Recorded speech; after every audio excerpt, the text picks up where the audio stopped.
A man just created an AI clone of his wife, and he says, "You literally cannot tell the difference between the real person and the digital copy." This isn't some tech demo or research project. This is about to go live on the internet where anyone can talk to her 24/7. Welcome back, guys. Alfie here. Welcome to Ben AI Mind. Today we're diving into something that sounds like science fiction, but is happening right now. Alan Hamill, an 89-year-old Canadian TV host, just announced he built an AI twin of his late wife, Suzanne Somers. You might remember Suzanne from Thras Company or those Thighmaster infomercials back in the day. She was a massive celebrity. She passed away 2 years ago, in October 2023, from breast cancer at age 76.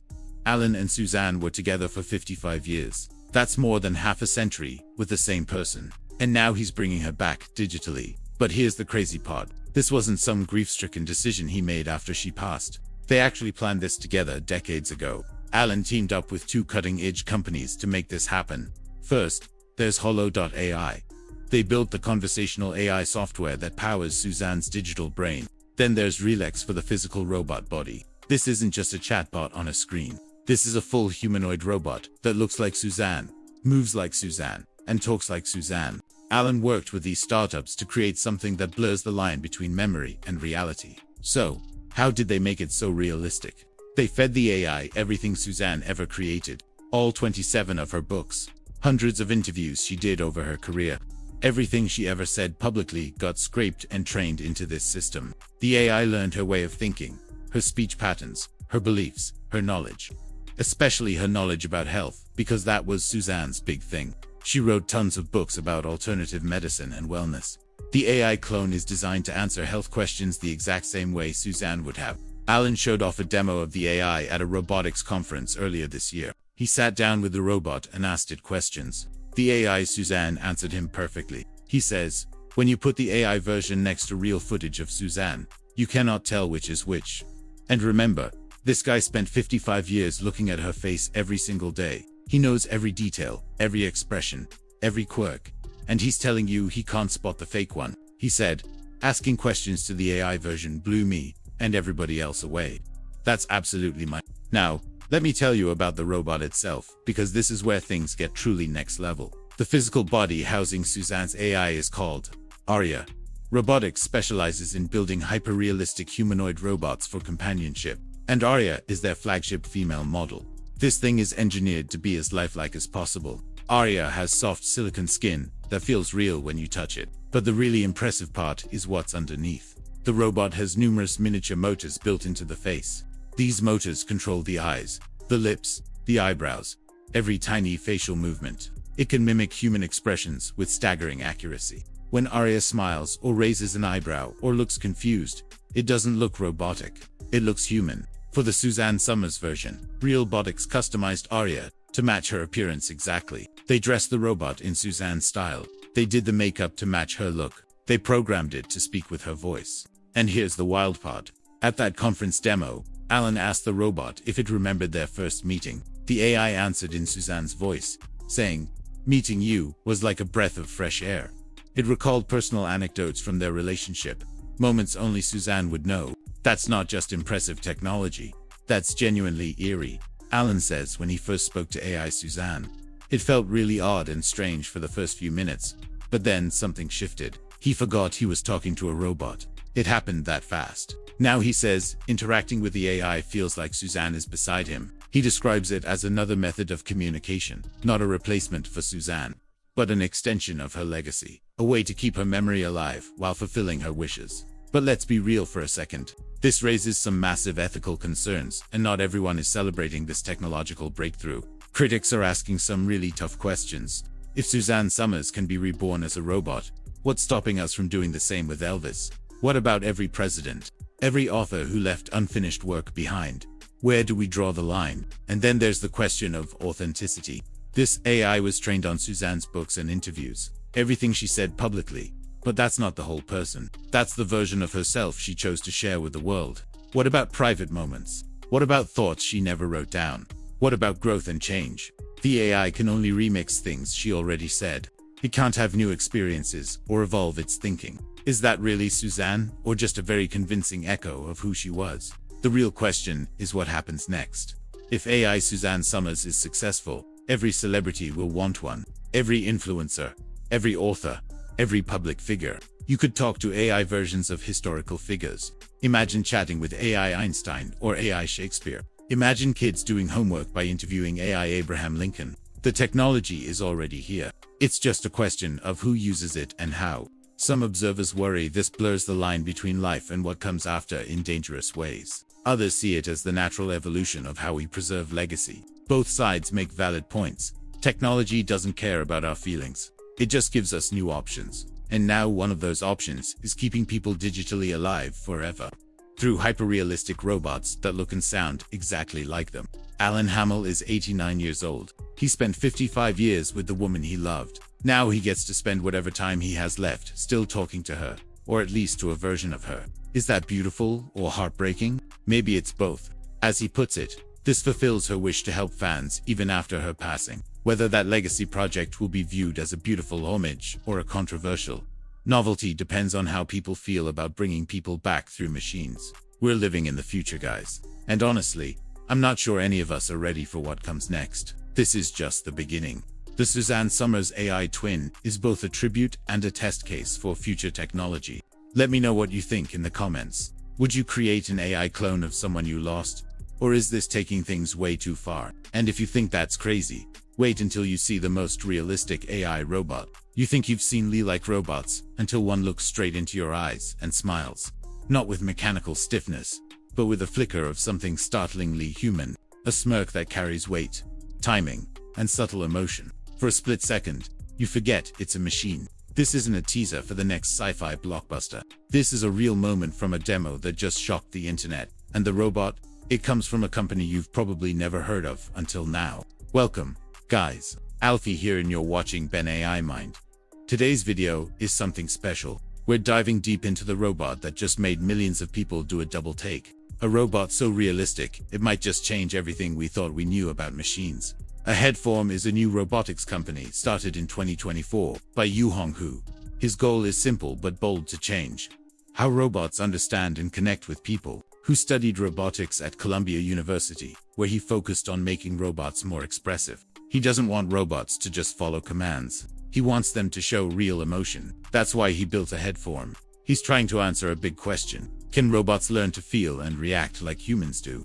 This vision recently went viral in a spectacular demo featuring HeadForm's real elf humanoid robot. A video of the robot went viral, reaching over 100 million views. In the clip, the robot slowly wakes up. Its eyes shine as it looks ahead. Then it smirks smoothly and naturally. One viewer joked, "This robot smirked better than I do in Zoom meetings." What fascinated millions was how HeadForm had seemingly overcome the infamous Uncanny Valley. That eerie feeling we often get when robots seem almost human, but not quite. Instead, people felt genuine emotional resonance. That viral moment left people amazed.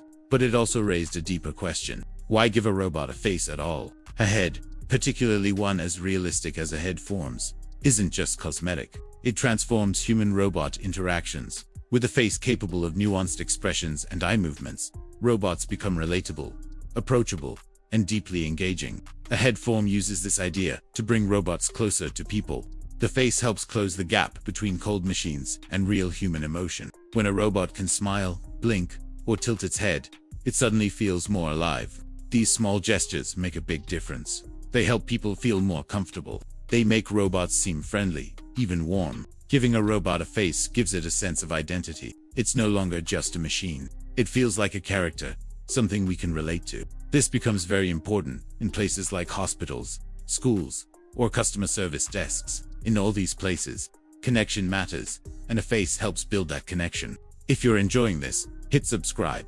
It helps us grow and keeps you updated. Now, let's jump into the video. How does this level of realism actually work? What makes these robots so Lee-like and emotionally convincing? What makes this robot feel so real? It starts with what's under the skin. HeadForm has made 3 major breakthroughs that bring their robot to life. The first is the robot's face. It's not just a plastic shell. It's packed with moving parts. Inside, there are up to 30 small artificial muscles. These muscles sit under a soft human-like synthetic skin. They are controlled by tiny motors. These motors are quiet and very precise. They let the robot blink, raise its eyebrows, or even smirk just like we do. These small movements, called micro-expressions, are smooth and detailed. They don't look forced. They look natural, and that makes all the difference. Second, this impressive hardware is complemented by advanced autonomous learning. Most robots follow fixed instructions. They can't really change how they move, but a HeadForm's robot is different. It learns how to move its face all by itself. It uses a special technique called self-modeling. That means the robot watches its own movements. It's like looking in a mirror and learning from what you see. Over time, it gets better. It adjusts and improves how it expresses emotions. It doesn't just copy, it actually learns and adapts. Through continuous self-calibration, the robot refines its motions, making its expressions even more authentic and adaptable over time. In other words, a HeadForm's robots don't just mimic, they learn, adapt, and genuinely evolve. Lastly, a HeadForm's groundbreaking emotional foundation model integrates deep emotional intelligence into every interaction. This AI-driven system understands and responds to human emotional signals, voice tones, facial cues, and context, enabling the robot to respond appropriately, warmly, and convincingly in real time. So, when the robot smirked back during its demo, it wasn't a random action. It was a sophisticated contextual reaction, mirroring genuine human interaction in an unprecedented way. This blend of cutting-edge hardware, autonomous learning, and emotional intelligence positions HeadForm's robots uniquely in the world of humanoid robotics. Now, let's see how it stacks up against other well-known robots. Sophia by Hansen. Robotics was one of the first robots to gain worldwide attention. Her face could smile, blink, and frown. But now her expressions feel stiff and outdated. They were impressive years ago, but technology has moved forward. Then there's a mecha from Engineered Arts. It moves very smoothly and can express itself well. But it has a silver robot-like face. It looks more like a machine than a person. That was a design choice to avoid the uncanny valley. A HeadForm, however, is taking a different path. They want robots to look and feel as real as possible. Their robot doesn't just move like a human, it looks like one, too. From the soft skin to the tiny muscle movements, it's all designed to feel alive. One viewer even said, "It feels like the uncanny valley is gone." This isn't just about better materials or faster motors. It's about creating emotional moments. A HeadForm's robot doesn't just react, it connects. It mirrors how we feel in a way that no robot before it really has. Imagine the potential applications in healthcare. A robot capable of empathetically responding could comfort and emotionally support elderly individuals, or those isolated by illness. In education, robots like a HeadForm's could serve as engaging, emotionally intelligent tutors, interpreting students' frustrations or excitement, and adapting their teaching methods accordingly.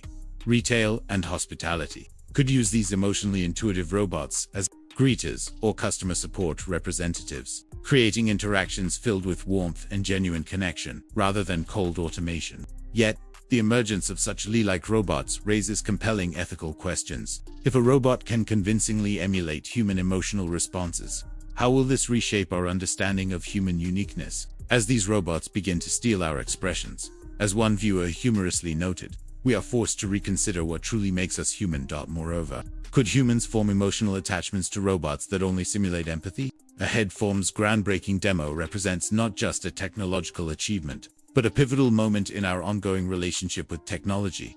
While robots today can imitate our expressions, tomorrow they might truly understand them. This trajectory sparks excitement, curiosity, and perhaps even unease. But one thing is clear, a HeadForm's creation marks the dawn of a new era, where human-like AI is not merely speculative, but vividly real.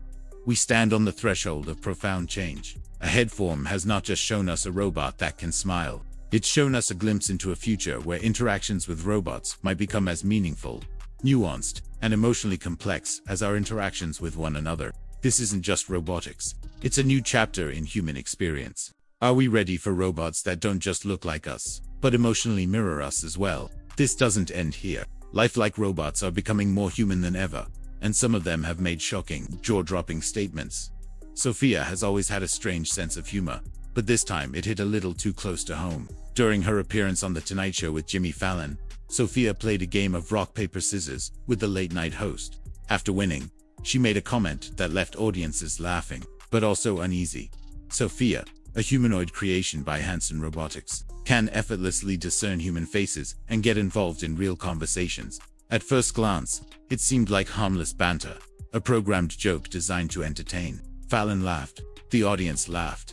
But was it really just a joke? Sophia is built to mimic human emotions and social behaviors, which means she understands concepts like competition, power, and dominance. If AI can grasp these ideas, what else can it learn? Could it eventually develop a real understanding of authority and control? This moment isn't just about an AI cracking a joke. It's a glimpse into the growing intelligence and unpredictability of machines. AI is no longer just a tool. It is evolving, learning, and interacting in ways that challenge our understanding of technology. As her evolution continues, the intrigue surrounding Sophia grows, solidifying her status as one of the most fascinating humanoid entities. And here's where it gets even. CREEPIER.ai is already replacing humans in workplaces, social interactions, and decision-making processes. The boundaries between machine efficiency and human intuition are blurring. Could this moment be more than just a scripted quip? Could it be a glimpse into AI's evolving understanding of control? Get ready for another ride through moments that left scientists speechless. The Ling CX2, coined by Abbott, is being called the first truly interactive dynamic robot. Why? Because of how quickly it can respond to human cues. The robot's multimodal interaction model supposedly works in milliseconds, analyzing not just visual data, but also vocal tone and facial expression to interpret emotional states. This means, when you're interacting with the CX2, it will do more than just parse the words you're saying. It will also look for nonverbal signals that reveal your mood or intention. The company claims it has built Lee-like characteristics into the robot's behavior. So, you might notice subtle things like a breathing motion or small shifts in posture that mirror how humans might fidget or react when listening.